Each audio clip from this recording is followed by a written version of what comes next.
दोस्तों good morning. हम अनिल यादव अपने मैथ स्टडी 2.0 के चैनल पर आप सभी का स्वागत करते हैं। आज आप लोगों के लिए मैं रेलेवेंट टीपीसी का जो लास्ट 2 डेज में पूछा गया है क्वेश्चन और जो भी सेकेंड फेज में एग्ज़ाम देने जा रहे हैं ये 16 और 15 और 16 का है। और जो भी सेकेंड फेज में एग्ज़ाम देने जा रहे हैं पूरी वीडियो ज़रूर देखेंगे, क्योंकि देखिए किस टाइप का क्वेश्चन पूछा गया है और किस टाइप के क्वेश्चन आने वाले हैं, मैथमेटिक्स हो चाहे कुछ भी हो। ठीक है, तो हम आप लोगों के लिए यहाँ पे पहला क्वेश्चन देखिए पढ़ रहे हैं। पहला क्वेश्चन है कि 1 KB में कितने बाइट होते हैं, तो ये होता है ऑप्शन नंबर ए 1024। क्लियर हो रहा है क्वेश्चन। और दूसरे क्वेश्चन की तरफ आते हैं। लिखा है कि निम्नलिखित में से कौन सी नदी दुनिया की सबसे लंबी नदी है। तो इसका आंसर जो हो जाएगा हमारा नील नदी। कौन सा हो जाएगा? नील नदी। ये नील नदी जो है दुनिया की सबसे लंबी नदी मानी जाती है। तीसरा क्वेश्चन है कि मैकमोहन लाइन अंतर्राष्ट्रीय सीमा के किन देशों के बीच है। तो ये है आंसर हमारा है भारत और चीन। यानी ऑप्शन नंबर की बात करेंगे तो ये ऑप्शन नंबर बी है, भारत और चीन है। नेक्स्ट बोल रहा है कि नेपोलियन ऑफ इंडिया के नाम से जाना जाता है। तो ये समुद्रगुप्त को जाना जाता है। किसको? समुद्रगुप्त को। किसको जाना जाता है? समुद्रगुप्त को। ठीक है।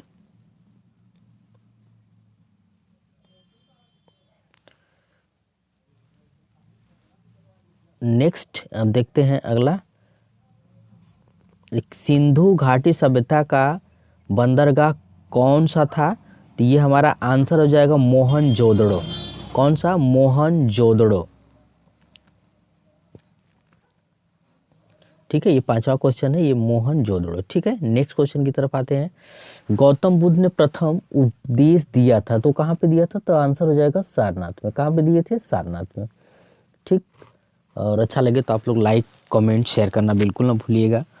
आते हैं नेक्स्ट क्वेश्चन की तरफ। 1907 में कांग्रेस के सूरत अधिवेशन की अध्यक्षता किसने की? तो AC मजूमदार ने। किसने किया था? AC मजूमदार ने। ठीक। 1907 में कांग्रेस के सूरत अधिवेशन की अध्यक्षता किसने की थी? तो वो किए थे AC मजूमदार। नेक्स्ट आते हैं। भारत में राजनीतिक दलों को मान्यता कौन प्रदान करता था? ये चुनाव आयोग था। ये देखिए क्वेश्चन है, बहुत ही इंपॉर्टेंट है, बार बार ये क्वेश्चन रिपीट भी कर रहा है। तो भारत में राजनीतिक दलों को मान्यता कौन प्रदान करता है? तो चुनाव आयोग करता है। नेक्स्ट है, लोकसभा को सत्र एक वर्ष में कम से कम कितनी बार बुलाया जाता है? तो 2 बार। कितनी बार? 2 बार। ये हमारा आंसर होता है कि 2 बार है। ठीक। आते हैं नेक्स्ट क्वेश्चन की तरफ। नेक्स्ट करा, निचला जबड़ा क्या कहलाता है? तो निचला जबड़ा क्या कहलाता है? तो मैंडिबल। क्या? Option number A, mandible. क्या कहलाता है? मैंडिबल। निचला जबड़ा क्या कहलाता है? तो उसको बोलते हैं मैंडिबल। नेक्स्ट है, जामा मस्जिद का निर्माण किसने कराया था? तो ये आंसर हो जाएगा शाहजहां ने। किसने कराया था? शाहजहां ने। कब कराया था? तो ये 1650 ईस्वी से शुरू किया था। कब से?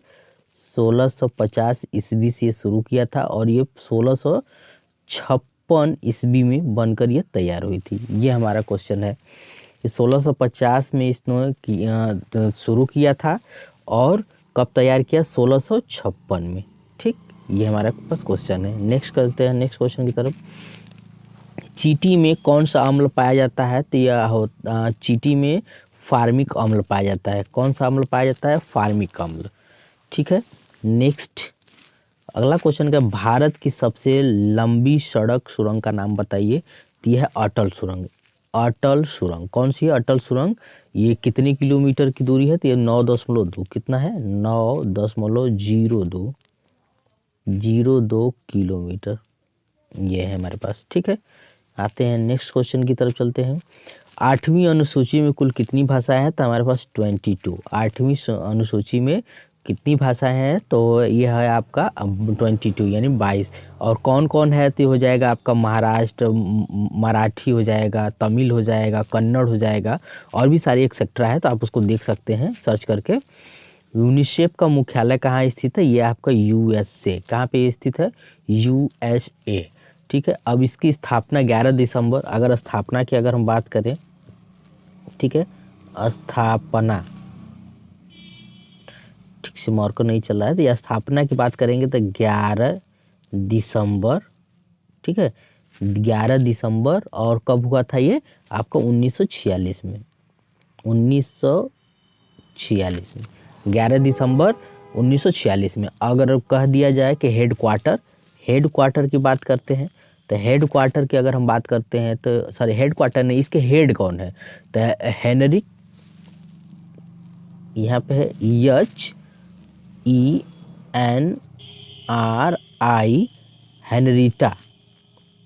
HENRI,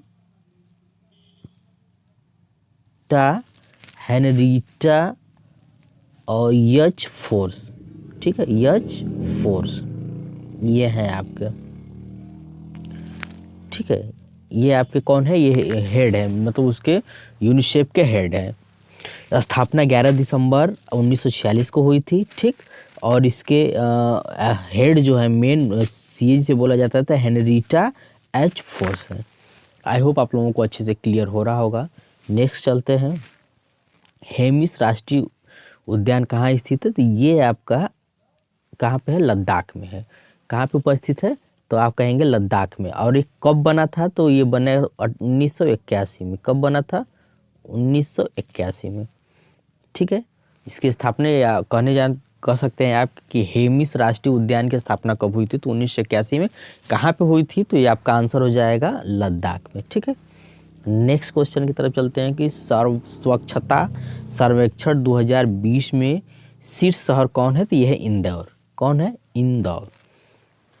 स्वच्छता सर्वेक्षण 2020 में शीर्ष शहर कौन सा है, तो यह हो जाएगा इंदौर, ठीक है। नेक्स्ट क्वेश्चन की तरफ आते हैं, सांभर झील कहाँ स्थित है, तो सांभर झील जो है, सांभर झील कहाँ पे स्थित है, तो ये ऑप्शन नंबर डी है। डी है राजस्थान में। कहाँ पे, राजस्थान में, ठीक। नेक्स्ट, लीवर द्वारा स्रावित पित्त रस कहाँ संग्रहित होता है, तो ये होता है आपका पित्ताशय में। कहाँ पे होता है, पित्ताशय में। अच्छा लगे तो आप सभी लाइक करते रहिएगा। हम इसी तरह पेपर आप लोगों का रेलवे एनटीपीसी का जब तक चलेगा हम आप लोगों के लिए पूरा कंप्लीट कराएंगे। आज हम लोग जीके जीएस का और मैथ का क्वेश्चन देखते हैं। एक दिन हम पूरे रीजनिंग का पार्ट ले सकते हैं कि लेटेस्ट 2-3 दिनों में क्या पूछा है। आते हैं नेक्स्ट क्वेश्चन की तरफ। धन्वंतरी रथ किस राज्य की मोबाइल ऐप है, तो ये जो है धन्वंतरी है, ये आपका गुजरात, कौन सी है, गुजरात की है मोबाइल ऐप। धन्वंतरी रथ किस राज्य की मोबाइल ऐप है, मोबाइल मेडिकल वैन है, तो ये हो जाएगा गुजरात। किसकी, गुजरात। नेक्स्ट आते हैं, किस बैंक ने दिनेश कुमार खारा को प्रबंध निदेशक नियुक्त किया है, तो ये हो जाएगा आपका एसबीआई बैंक। दिनेश कुमार खारा कौन, एसबीआई बैंक। एसबीआई बैंक ने उन्हें अपने मैनेजिंग डायरेक्टर के रूप में अपॉइंटमेंट किया है। नेक्स्ट आते हैं कि मेरा पानी मेरी विरासत किस राज्य की योजना है। ये बहुत ही इंपॉर्टेंट क्वेश्चन है, इसको इंपॉर्टेंट करके भी आप लिख सकते हैं, ठीक है। इसको आप एकदम याद कर डालिएगा क्योंकि ये आपको याद करना ही पड़ेगा। तो ये किस राज्य की है, तो ये आप हरियाणा की है। कहाँ पे है, हरियाणा की। यानी मेरा पानी मेरी विरासत किस राज्य की योजना है, तो हरियाणा की हो जाएगी, ठीक है। नेक्स्ट देखते हैं, भारत में पहली सफल सूती मिल कहाँ स्थापित हुई थी, तो ये मुंबई में, ठीक है। और इससे पहले शायद सूरत में हुई थी 1818 में, ठीक है। यहाँ पे एक कब हुई थी, पहले इसको देख लेते हैं, 1854 में। लेकिन असफल की बात करें कि असफल मिल कब हुई थी, क्योंकि इससे पहले भी एक बार इसकी स्थापना की जा चुकी थी 1818 में। कहाँ पे हुई थी, तो सूरत में हुई थी, लेकिन ये सफल नहीं हुई। सूरत, कहाँ पे हुई थी, सूरत में, ठीक है, लेकिन ये सफल नहीं हुई थी, तो इसलिए इसको नहीं माना जाता है। और हमेशा क्वेश्चन पूछता है कि भारत में पहली सफल सूती मिल, तो ये हो जाएगा मुंबई, और 1854 में। कब हुई थी, 1854 में। नेक्स्ट, भारतीय कारखाना अधिनियम की घोषणा कब की गई थी, तो भारतीय कारखाना 1881 में। कब हुई थी, 1881 में, ठीक। भारतीय कारखाना अधिनियम की घोषणा कब हुई थी, कब हुई थी, 1881 में। नेक्स्ट है, भारत के संविधान के अनुच्छेद 25 में वर्णित हिंदू शब्द शामिल नहीं है, तो हिंदू शब्द में कौन सा शामिल नहीं है, तो शायद है आपका पारसी। पारसी ये सब है, वो ये शामिल नहीं है, ठीक है। नेक्स्ट चलते हैं, कि उत्तरी अमेरिका में कॉर्डिलेरा है, तो ये कहाँ पे है? तो हमारा हो जाएगा पर्वतीय, उत्तरी अमेरिका में क्या है? पर्वतीय प्रणाली। ठीक है, तो यहाँ पे हो जाएगा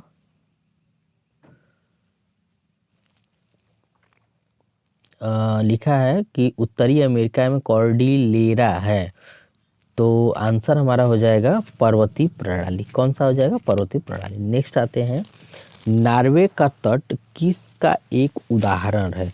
तो ये फ्योर्ड तट है। किसका उदाहरण है? फ्योर्ड तट का।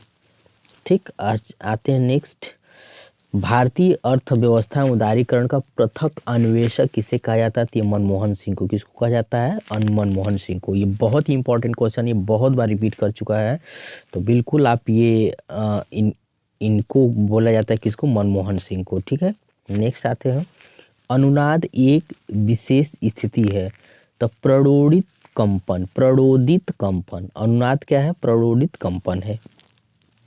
नेक्स्ट है, अब मैथ का क्वेश्चन देख लेते हैं, बहुत ही इंपॉर्टेंट है आप लोगों के लिए। लिखा है कि एक वस्तु का क्रय मूल्य 7,840 रुपया है, तो वस्तु का विक्रय मूल्य क्या होना चाहिए ताकि लाभ 7% का हो?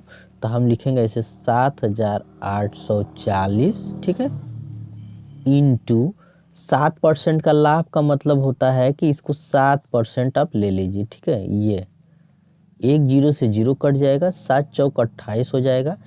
ठीक है, 7 8 56 2 58 हो जाएगा, और 7 7 49, अब 5 49 5 9 5 कितना होता है? 9 5 14, यानी हो जाएगा ये 54। एक अंक पे पॉइंट लगा लेंगे, ये हो जाएगा।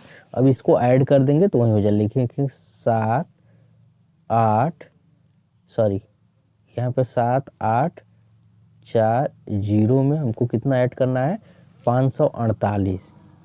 कितना को ऐड करना है? 548। तो यहाँ पे लिखेंगे 548 और 0.8 लिख देंगे। अगर हम इसको बराबर यहाँ पे लिखना चाहें तो यहाँ पे हो जाएगा आपका 8, यहाँ पे हम लिख लेते हैं, यहाँ ऊपर देख लेते हैं, ऊपर। ठीक है, हम ऊपर लिख देते हैं, तो कितना हो जाएगा? ये 8 हो जाएगा, 0.8 हो जाएगा, फिर 4 4 8 हो जाएगा, और 8 5 13 यानी 83 पॉइंट। ठीक है, तो 83 83 88 दिया है, 83 88 ऑप्शन नंबर ए। मतलब क्या करना है? इसका 7% निकाल करके इसी में इतना जोड़ देंगे तो आपका आंसर हो जाएगा। ठीक है, अच्छा लगे तो लाइक जरूर करते रहिए।